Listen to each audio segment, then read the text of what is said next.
Look at old American highway photographs from the 1960s and early 1970s. Something is immediately different about those trucks. No long hoods, no sloping noses jutting forward. Just a flat wall of glass and steel. The driver sitting right above the front wheels, staring straight down at the road from what looks like a glass booth perched on the front of the vehicle. Those trucks are called cabovers, cab-over engine. And for 3 decades, they were the dominant shape of long-haul freight in the United States. Today, you almost never see one on an American highway. The flat face is essentially gone.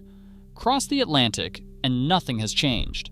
Every Volvo, every Scania, every MAN and DAF grinding through a German city or climbing a mountain pass in Spain still has that exact flat face. The nose is missing entirely. And in Europe, the cab-over never went anywhere. So what happened in America? Most people, if they think about it at all, assume someone made a safety call. Longer nose, better crumple zone, more metal between the driver and whatever they are about to hit. A straightforward engineering upgrade. But that is not actually why America killed the flat-faced truck. The real reason comes down to one law passed in 1982. A physics problem the industry had been quietly ignoring for decades, and a constraint on the other side of the Atlantic that never changed. Every delivery truck you have ever seen, every package you have ever received, the shape of that vehicle was decided long before it ever pulled into your street. By the end of this, you will read that shape for exactly what it is. Let us start with the answer everyone reaches for first, and why it falls apart almost immediately. The safety argument makes intuitive sense. You put a few feet of steel and the engine block between the driver and a collision, and the driver has a better chance. In a conventional truck, the engine sits out front, effectively acting as a buffer. In a flat-faced cab-over, the driver's legs are right behind the front bumper. No buffer. The logic writes itself. But here's the problem. When you actually look at how the cab-over performed in terms of driver visibility, the safety argument runs almost entirely the other direction. In a cab-over truck, the driver sits directly over the front axle. Eye position is approximately 6 to 8 feet further forward than in a conventional truck. The result is nearly unobstructed forward vision, not just to the horizon, but to within a few feet of the front bumper. There is almost no close-range blind zone directly ahead of the vehicle. In a conventional long hood truck, that same area, directly in front, to the near sides, disappears behind the engine hood. Small vehicles, cyclists, children stepping off a curb, they can vanish into it. Fleet safety studies and several European transport safety organizations have documented this specifically. Some have actively recommended cab-over designs for urban freight precisely because of what the driver can see. So the cab-over was not replaced because it endangered drivers. By the most relevant safety metric for daily freight operation, seeing what's directly in front of you, the flat face was the safer design. And yet, it disappeared entirely from American roads, which means the real reason has nothing to do with safety. It has to do with a number. Not a crash test number, a length number. And that number governed the shape of every truck on every American highway for 3 decades before one law changed it completely. Here is the geometry that drove American trucking for 30 years before anyone thought to change it. Most states before 1982 imposed their own restrictions on total truck length, tractor and trailer combined. The specific limits varied by state, but in practical terms, a truck operator trying to maximize cargo across a multi-state route had to design around the most restrictive rules on their path. Many federal highway routes effectively capped overall combinations at 55 feet or less on major corridors. This single constraint is why the cab-over existed. The logic is pure and simple. If your total allowable length is fixed, every foot you give to the tractor is a foot you cannot give to the trailer. And cargo space in the trailer is what pays. The cab-over eliminated the hood entirely. The engine went beneath the cab. The cab sat directly over the front axle. The tractor could be 8 to 12 feet shorter than a comparable conventional truck, and every foot of that difference could go to freight. The flat face was not a stylistic choice. It was the mathematically correct answer to the regulatory constraint. In December 1982, Congress passed the Surface Transportation Assistance Act. The law standardized truck dimensions on the national network, the interstate highway system, and key connecting routes. States could no longer impose their own length restrictions on trailer combinations using federal highway corridors. The act initially required acceptance of 48-foot trailers across the network. Within a few years, the operational standard shifted further. 53-foot trailers became the norm on most interstate routes. Overnight, the constraint that had created the cab-over dissolved. A conventional truck with a full-length hood could now pull the same cargo. The 8 to 12 feet of tractor length that the cab-over had so precisely conserved no longer cost anything. It was just metal ahead of the cab, going wherever the truck was going. The cargo advantage was gone. And the moment it was gone, everything else about the cab-over began to matter in ways the industry had been absorbing without fully accounting for. Specifically, what happens to fuel costs when you are driving a flat wall through the air at 65 miles per hour every day across hundreds of thousands of miles?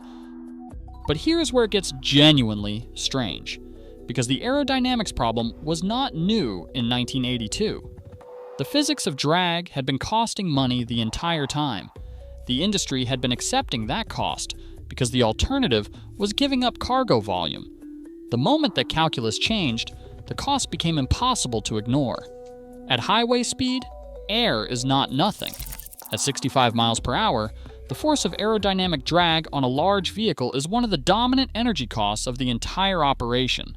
Research conducted as part of the U.S. Department of Energy Supertruck program established that aerodynamic drag accounts for approximately 23 to 25% of total fuel consumption for a Class 8 long-haul truck operating at highway speeds. That is roughly 1/4 of every gallon of diesel burned on the interstate, going not to move the cargo, but to push the air out of the way.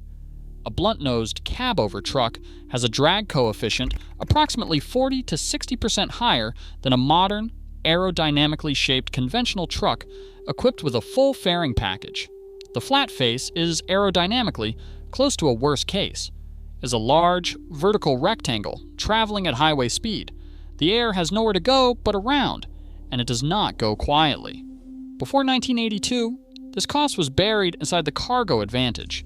Operators were paying the aerodynamic penalty, but they were also carrying more freight per trip, which offset it. The math was accepted because there was no alternative that kept the cargo and reduced the drag at the same time. The alternative would have been a longer tractor that could not legally pull an equivalently longer trailer.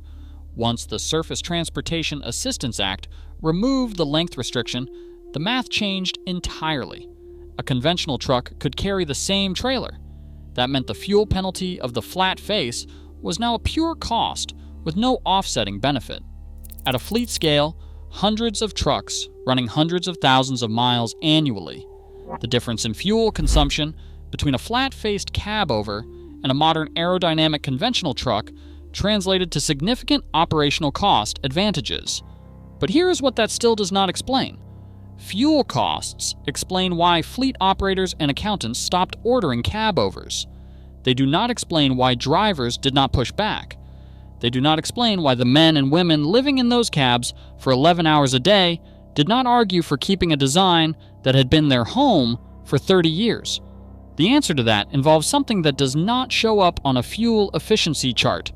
It shows up at mile 400 of a 600-mile day.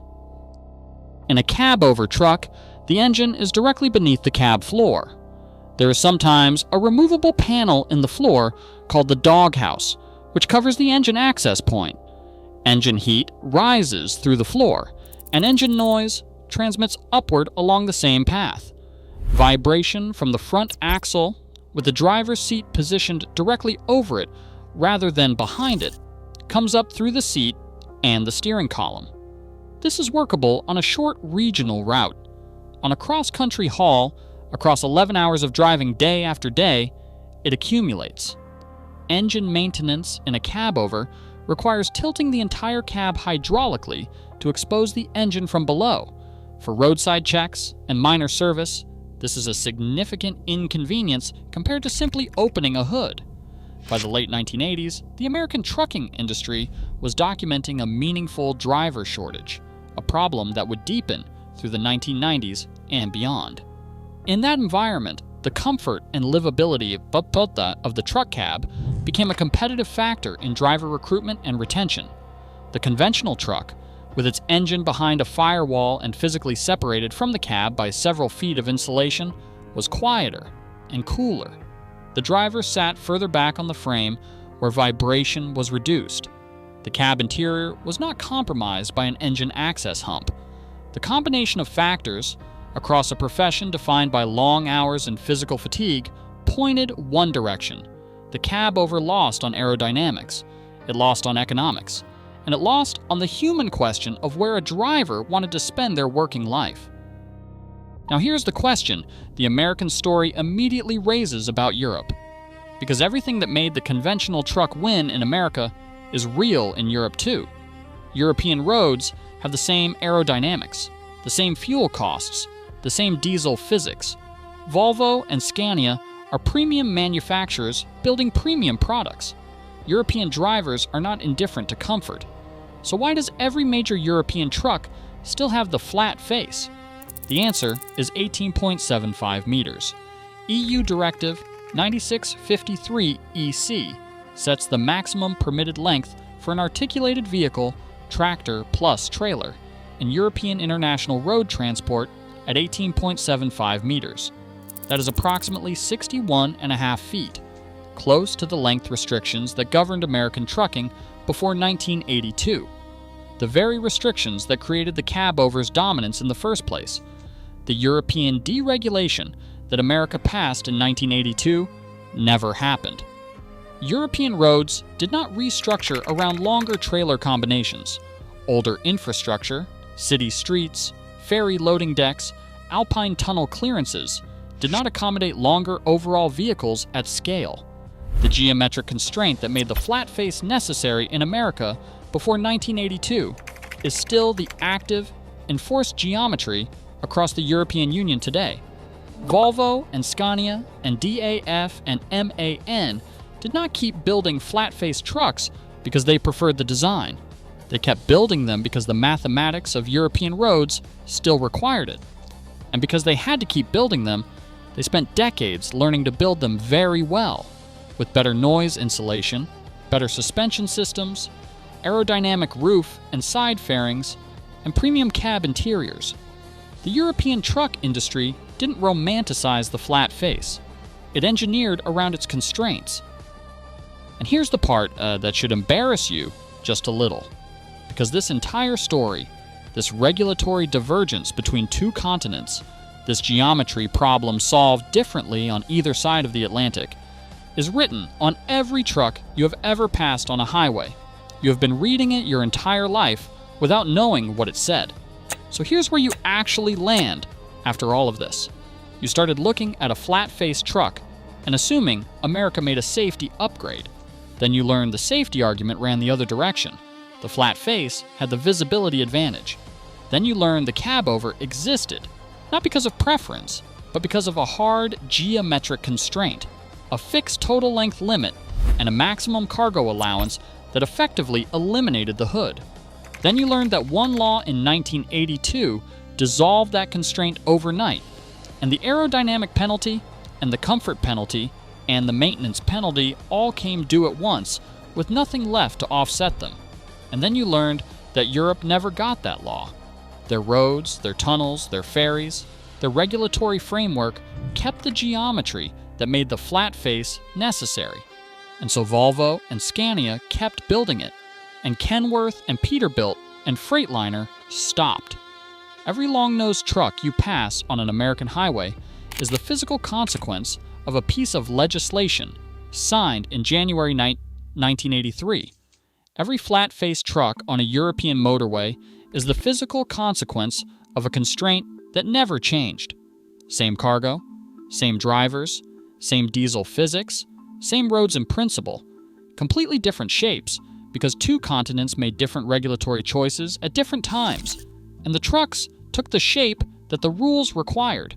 You are not just looking at a truck, you are looking at a regulatory decision from 1982, rendered in steel, traveling at 65 miles per hour.